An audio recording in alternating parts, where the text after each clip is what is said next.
Hi, I'm Mia, 30 years old, trying to keep my life balanced amidst the family chaos. Growing up, I always felt like the backdrop in a play where my sister, Sophia, took center stage.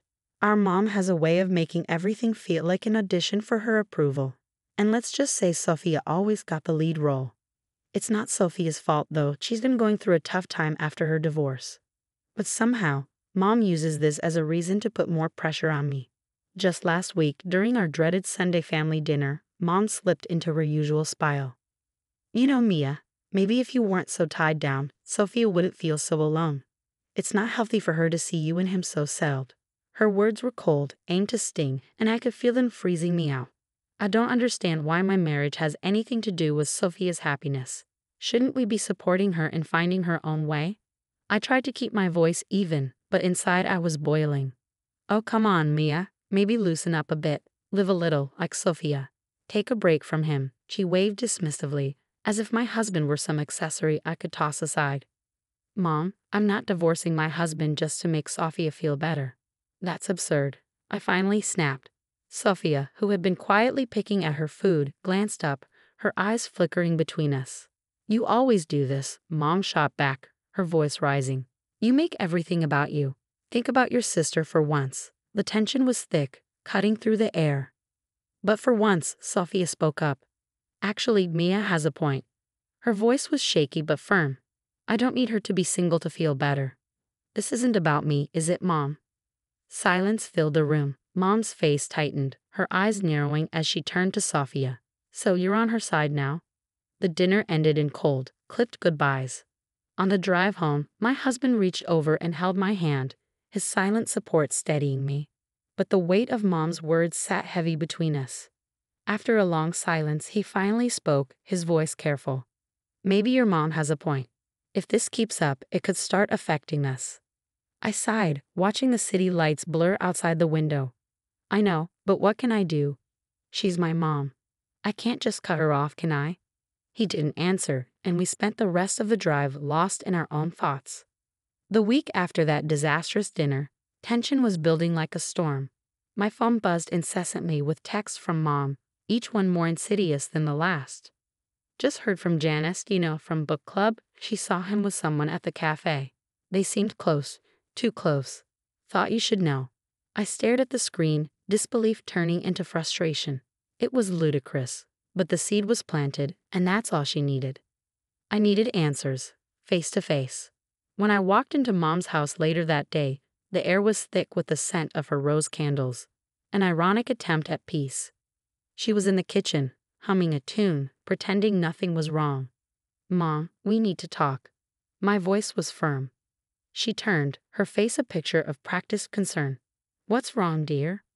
Don't play dumb. The messages about my husband. Why are you spreading lies? Her response was cool, detached. I'm just looking out for you, Mia. People talk. I thought you should know. And you believe them without asking me? Without proof? You're trying to stir up trouble. My pulse quickened with anger. Trouble? No, I'm saving you from it. Maybe you're too close to see what's really going on. Just then, Sophia walked in, catching the end of our argument. What's going on? Mom's been spreading rumors that my husband's cheating based on some cafe gossip. I explained, barely containing my frustration. Sophia looked between us torn. Mom, why would you do that? If there's nothing to it, no harm done, right? But if there is, wouldn't you want to know? Mom's voice was the epitome of evasion. By breaking up her marriage over rumors, Sophia's voice rose in rare defiance. Is that how we handle things now? Mom played her victim card. I'm being attacked here for caring, for loving my daughters enough to make sure they aren't being deceived. How is that wrong? I grabbed my phone, my resolve hardening. This isn't love, Mom. It's control, and I'm not standing for it anymore. Sophia and I left together, the divide Mom tried to create between us now a bridge. As we stepped outside, the cool evening air chilled our heated faces. I'm sorry, Mia, Sophia said quietly, for not seeing it sooner. For everything. It's not your fault. We're in this together now, right? I squeezed her hand, a simple gesture filled with unspoken promises. The family reunion was supposed to be a celebration, a festive gathering at our ancestral home. But as the sun dipped lower, the mood shifted. like the quiet before a storm. Mom had orchestrated the perfect scene. Flowers, fairy lights, but underneath things were far from perfect. She clinked her glass, calling for attention. Family is everything, she began. It's about supporting each other, making sacrifices, like Sophia, who's come out stronger after her divorce. She smiled at Sophia, who managed a weak nod, then turned her gaze to me. Her smile faded. And then there's Mia, so settled in her little world she can't see beyond it. The murmurs grew louder, judgmental. I could feel every eye on me, the scrutiny like pinpricks on my skin. Really, Mom? Is this necessary? I said, my voice steady. Despite the turmoil raging inside her, Mom ignored me and pressed on. Imagine a world where we all just thought about our own happiness, no care for how it affects others. Mia could learn a lot from Sophia's courage, don't you think? Mom, stop. That's enough. Sophia's voice cut through the air, sharper than I'd ever heard it. The crowd gasped, stunned. Mom looked caught off guard, her well-rehearsed script suddenly disrupted. Why are you doing this? Sophia continued, stepping closer to me, forming an unspoken barrier between us and Mom. Why can't you just be happy for Mia? She's not living her life at anyone's expense. She's been supporting me more than anyone. Mom quickly recovered, her voice cold and calculated. So you think undermining me changes the truth?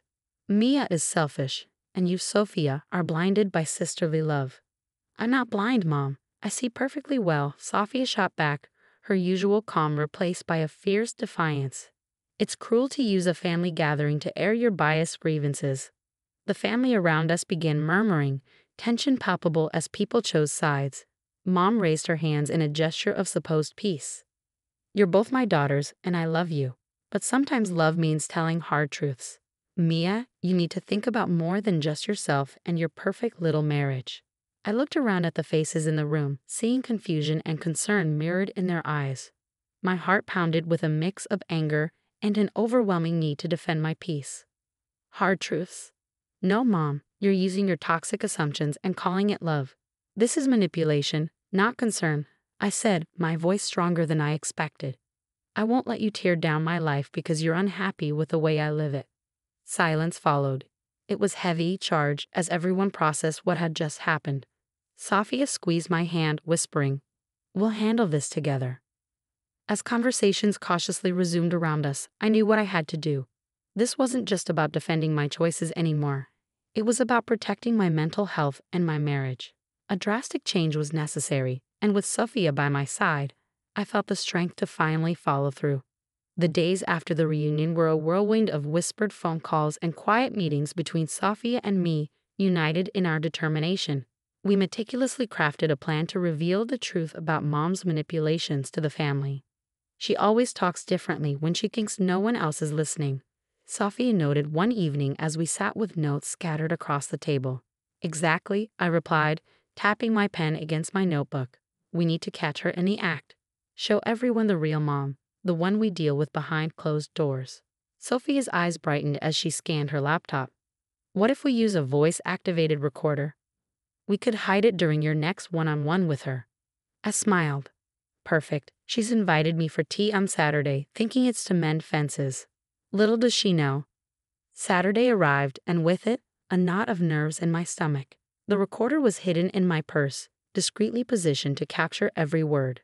Mom greeted me with her usual tight smile and ushered me into the kitchen. As we sat down with tea between us, she didn't waste any time.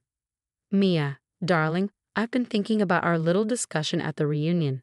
I want to help you understand where I'm coming from. I nodded, my heart racing, knowing every word was being recorded. Go on. She continued, her tone laced with condescension. Sophia needs us now more than ever, and your stubborn independence could set a bad example. I'm only trying to look out for the family. And by looking out, you be trying to control my life, telling me how to be a wife. I kept my voice calm, steering her towards revealing more. It's not just about you, Mia. Sometimes we have to make sacrifices for the greater good. If that means adjusting your life, so be it. She leaned forward, her voice dripping with a fox sincerity that made my skin crawl.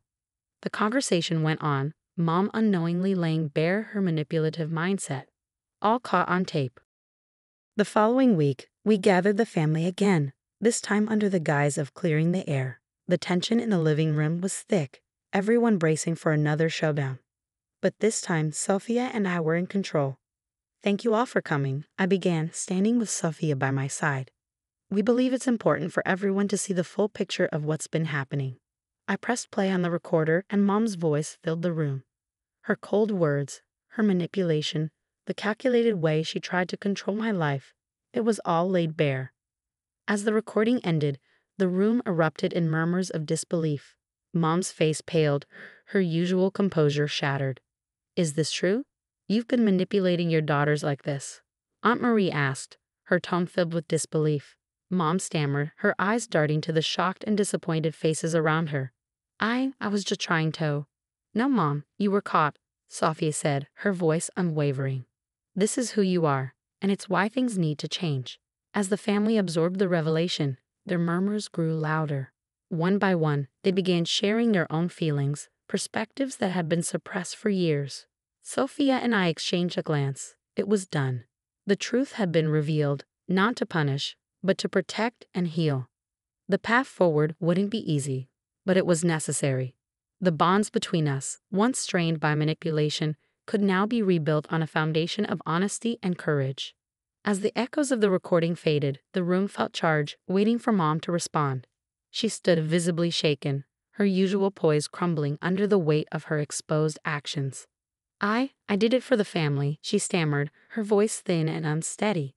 "To keep us together, to make us strong." Uncle John shook his head, his face etched with disbelief. "That's not strength, that's control. Manipulating Mia and Sophia doesn't keep the family together. It tears it apart." Aunt Marie added, disappointment clear in her voice, "You've always been the matriarch, yes, but this.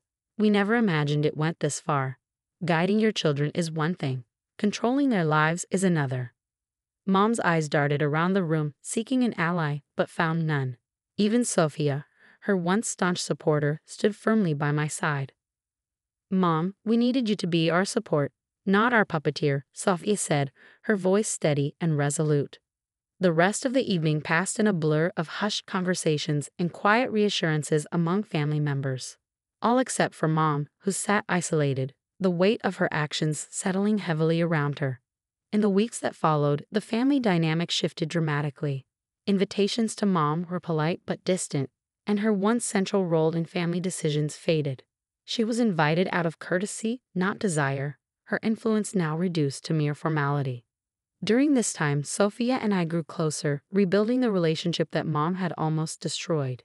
We spent hours sharing our thoughts, fears, and hopes for the future, laying the groundwork for a bond no longer defined by rivalry or manipulation. One evening, as my husband and I hosted a small dinner with Sophia, he raised his glass, a light smile on his face. "To new beginnings and to family, the kind we build on trust and support, not manipulation." "I'll drink to that," I said, clinking glasses with him, then with Sophia. "We've been through a storm, but we're here, stronger and together." Sophia nodded, the candlelight reflecting in her eyes. "It's strange how things turned out, but I'm grateful. We could have lost so much more if not for the truth." As the night wore on, we talked about healing, not just for ourselves, but for Mom too, if she ever sought it sincerely. For now, though, it was about us, about setting the foundation for a future where manipulation held no sway. The ordeal had not only mended my relationship with Sophia, but also strengthened my marriage. My husband and I understood each other better now, our commitment deepened by the challenges we had faced together. We had weathered the storm and emerged with a resilience and clarity that bound us even closer.